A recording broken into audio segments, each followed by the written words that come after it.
The biggest lie I've caught someone in? Oh, shit. I thought this was going to be like, where'd you get your band name? Damn. I don't know. I don't think I should rat them out either. I think that's a bit of a personal question. Sorry, I hate to be a bore, but this is a vault, people. I will not be divulging other people's shit. Well, come to one of my shows, listen to some of my records. That'll give you a little bit of an introduction, and then I would say come find out. There are a lot of things to learn from Warped Tour, and I think taking the punk rock ethos and putting it on a tour with a lot of other bands creates a really awesome environment. And I think you are able to practice the things you might believe in, like taking care of other people, taking care of other bands, taking care of fans.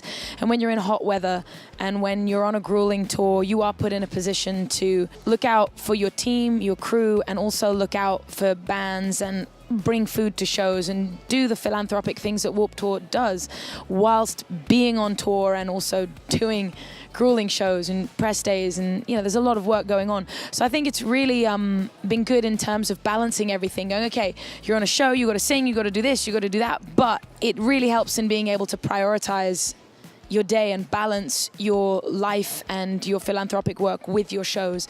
And I think Warped Tour is one of those rare tours that does prioritize that and enable you to do that on the tour.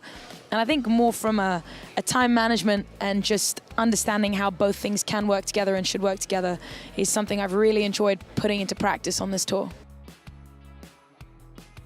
3 people on a desert island. That's a really fucking hard question. I think the first one would be my grandmother, who's passed sadly, but we were very, very close, so I would have her back. We can have whoever we want, right? We can do, right? So I would have my grandma. Also, can we have all the ingredients in the world? Everything? In that case, definitely my grandma, because she's the best cook on earth. And then this is going to sound really bad, but my dog, because I want to squeeze my dog. Dog ears. Gotta have a dog on an island. Imagine a whole life without a dog on an island. And then third, probably someone I was dating. Someone I fancied taking with me. No? My tour manager's looking at me very disapprovingly. She's like, yo, bros before hoes. I wasn't looking at you. I ain't taking you, man. You're gonna boss me around all day. Fucking tour managers, shit. Yeah, someone I was probably dating and have a little desert island life. It's a Mediterranean dish, a Middle Eastern dish called shish badak, which is my favorite dish on earth, which I love. Look it up if you can work out how to spell it, shish badak. But it's like this hot yogurt soup with these like ravioli hats with meatballs in them. You can have them vegetarian as well. So I just sussed it out. I've learned to make it, and I'm feeling really good about that. So that's really good. Too Much. My song, Too Much, which we play every day on stage, which you should check out. YouTube, there's a music video. Spotify, there's a song. iTunes. Basically, when I first wrote the Tat album, I was in high school, I was 15, and it was an album called Soho Lights.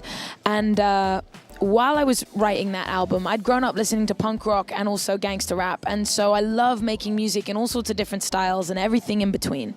And while I was writing the Tat album, I was also producing some underground UK hip hop. And it's something that's just been something I've done in the background, whether it's doing soundtracks for movies or writing and producing commercials, jingles, or stuff for other people.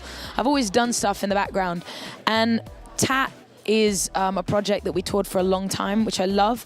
But as I was writing new music and the sound was so different, we started playing them in Tat and they kept sounding like Tat songs. So I was like, okay, let me go record these and work out how I feel the songs need to sound and where they best live. And when we've done that, let's see if it fits on the Tat record. And they were so different that I kind of went, okay, let's not fuck with Tat. Let's respect what that is. Because I've grown up as well having bands keep the name and change the sound.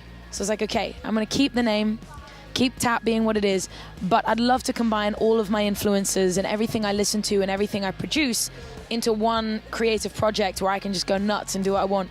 And so that's what this project is for me. And it's the main thing I'm focusing on. It's the main thing I'm going to be doing now, releasing and touring. And I guess the main thing is sonically, it's very different, stylistically. It's combining all my influences, whereas Tat was more of a rock and roll project and influenced by punk rock. I don't know. I think as fun as that is, my head's in a slightly different place with the lyrical content of the record and what I'm trying to say. So if it ever fits and it's ever fun and there are ever fans who want to jump on it, possibly.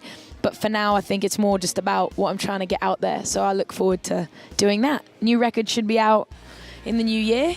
And for now, it's the 3 tracks that are out. Well Played, London Don't Lie, What It Is About You, and Too Much, you should check out.